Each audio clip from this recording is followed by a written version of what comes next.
Bonjour à tous et bienvenue sur Exclu TV+, ma chaîne secondaire où vous pourrez trouver des vidéos inédites et des shorts. Aujourd'hui, dans cette vidéo, nous allons parler de Cassandra qui s'est fait agresser par une personne étrange pendant qu'elle mangeait au McDo avec un ami. Alors qu'une vidéo a été partagée par Aquababe, Cassandra a décidé de prendre la parole et elle raconte en détail tout ce qu'il s'est passé. N'hésitez pas à vous abonner à cette nouvelle chaîne et à liker et commenter cette vidéo pour me soutenir. Merci beaucoup et à très vite pour une nouvelle vidéo.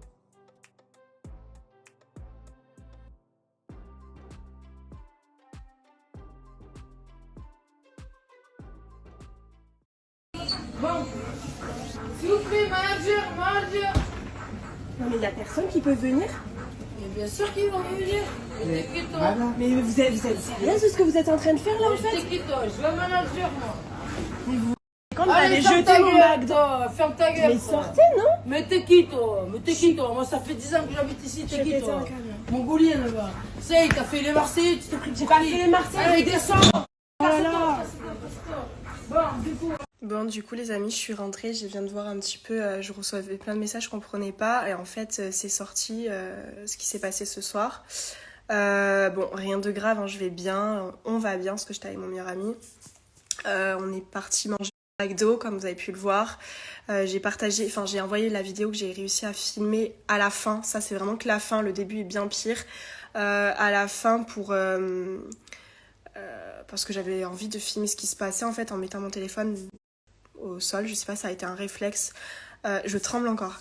Bref, je me suis fait agresser verbalement et presque physiquement par une déséquilibrée, je dirais, parce qu'elle était clairement sous cocaïne, drogue, alcool, tout ce que vous voulez, par ce prétexte que je fais de la télé et que je n'ai pas voulu qu'elle me touche. Elle avait les mains et elle avait une odeur tout court infecte.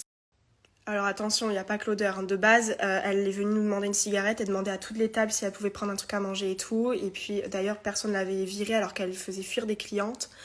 Et en fait, après, elle est venue pour nous à notre table pour une cigarette. Elle m'a reconnue. De là, elle a été très intrusive. Elle m'a dit, est-ce que c'est toi Cassandra et Giovanni? Déjà, moi, c'est juste Cassandra. Elle s'est assise du coup quand j'ai dit que oui. Elle s'est assise à côté de moi. Au début, je disais rien. Donc elle était vraiment, je pense, elle s'était faite dessus. Vraiment, je vous dis, elle était dans un état pas beau à voir. Elle s'est assise sur mes affaires. J'ai rien dit. Elle s'est assise très très près de moi. Elle collait limite son visage. Et elle a été très intrusive. Je répondais aux questions. Après, elle me disait que je suis une menteuse, que c'était pas moi Cassandra, que si je la prenais pour une conne, c'est pas bien et tout. Donc j'ai dit si, c'est moi, mais là, j'aimerais bien rester à manger tranquille. Et de là, elle me demande de la checker. Sauf qu'en fait, elle me tend sa main qui était pleine de caca. Voilà, je pouvais pas.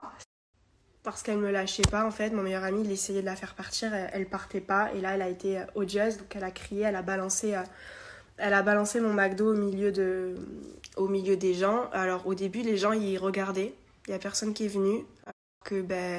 On voyait bien que j'étais très apeurée, qu'on savait pas trop quoi faire.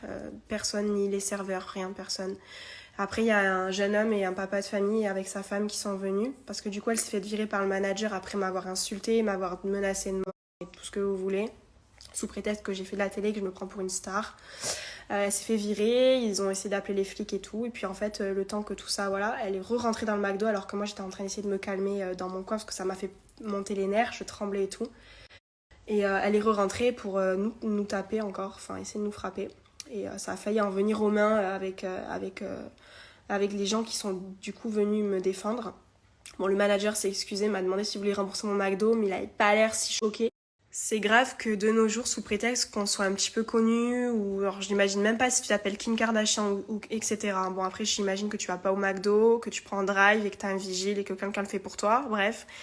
Mais en fait, y a des gens qui sont venus me voir et qui m'ont dit, mais en fait, nous, on t'a reconnu, on voit que t'es dans ton coin, en train de manger avec ton pote, McDo, comme tout le monde, à table comme tout le monde, que tu demandes rien à personne, que t'es là en train de te taper des barres, dans ton coin, toute mignonne, et on t'agresse au McDo. Sous prétexte de plein de choses que je peux pas contrôler. Du coup, oui, je vous avoue que ça m'a choquée sur le coup. J'étais pas très bien. Les injures comme ça devant tout le monde. Et en fait, ce qui me choque encore plus, c'est que dans la voiture, que Anis, donc Akababe, il m'appelle. Enfin, il m'envoie une note vocale, il me dit « Ouais, il s'est passé quoi au McDo? Est-ce que ça va, mon chat et tout ?» En fait, il y a des gens, ils sont même pas venus. Alors, soit ils sont venus m'aider et après ils ont contacté les blogueurs, soit ils m'ont pas aidé, mais ils ont filmé la scène et ils ont écrit. Bref, l'important c'est qu'on aille bien. Hugo, il est encore choqué un peu, moi aussi. On en tremblait. Lui, il s'en veut parce qu'il pense ne pas m'avoir défendu, mais si, clairement, on n'aurait pas pu faire plus. En fait, ça aurait pu se retourner contre nous parce que même moi, je suis très sanguine. J'avais envie vraiment. J'avais envie. Elle me poussait tellement à bout dans les mots, dans les menaces de mort et tout, que j'avais envie de moi lui cracher dessus et que ce soit pas elle qui me crache dessus. Mais bref, c'est pas grave, c'est passé, ça arrive, ça m'était jamais arrivé. C'est pas ça qui fait que on doit dire qu'on peut plus rien faire de nos jours, mais j'ai l'impression que entre ça et tout, enfin tout ce qu'on voit en ce moment, moi ça m'inquiète vraiment. Là les infos en ce moment, il y a des choses encore plus graves, hein, la petite tout ça, je suis choquée de tout ce qui se passe en ce moment et c'est horrible à dire, mais en plus pour le coup c'est souvent des personnes qui sont bancales un petit peu et qui savent pas ce qu'elles font et ça va loin quoi. Bref, comme on disait avec mon meilleur ami, ça nous rappelle un petit peu le Nouvel An. Le Nouvel An, l'année dernière, on l'a très très mal vécu. Il y a eu des situations un peu similaires, mais avec, à cause de l'alcool, avec beaucoup de... j'aime pas dire ça. Beaucoup de rugbyman d'ici, des alentours, et 2-3 personnes que je connaissais aussi. Et en fait, c'était beaucoup de groupes de garçons.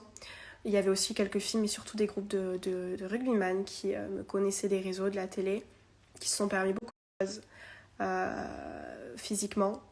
On m'a lancé, je me rappelle au Nouvel An, on m'avait lancé des œufs dessus.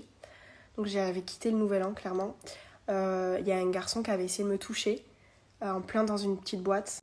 Il y a eu des mots horribles et même mon meilleur ami en avait pris plein la gueule du coup parce que j'ai l'impression que aussi d'être mon meilleur ami ça lui porte des fois défaut. Et je me dis putain mais je sais pas si c'est la région ou quoi mais putain mais stop en fait, enfin qu'est-ce qu'on a fait quoi, stop. Et on a eu de la chance, enfin ce soir en soi il y a des gens qui sont venus avec moi, on a de la chance qu'il n'y ait pas eu plus grave, mais ça aurait pu être plus grave. On aurait pu finir avec vraiment la droite dans la gueule, on aurait pu aurait pu m'attendre à ma voiture. Voilà, j'étais pas seule, encore heureux, et je me dis, maintenant c'est pour ça que ma mère, là je l'ai eu au téléphone, elle me dit, il faudrait que t'aies un petit truc sur toi pour te défendre, là vous savez les petites bombes et tout, même si ça change pas grand chose, ben c'est déjà ça, et ouais, ce monde me fait peur, je vous le dis, ce monde me fait peur. Et j'ai l'impression que ici, d'être un peu différente, bah, ça plaît pas. Et j'en avais vraiment payé les conséquences au Nouvel An, je vous jure. J'en ai jamais parlé, je crois. Mais là, ce soir, ça nous avait foutu un petit coup au moral.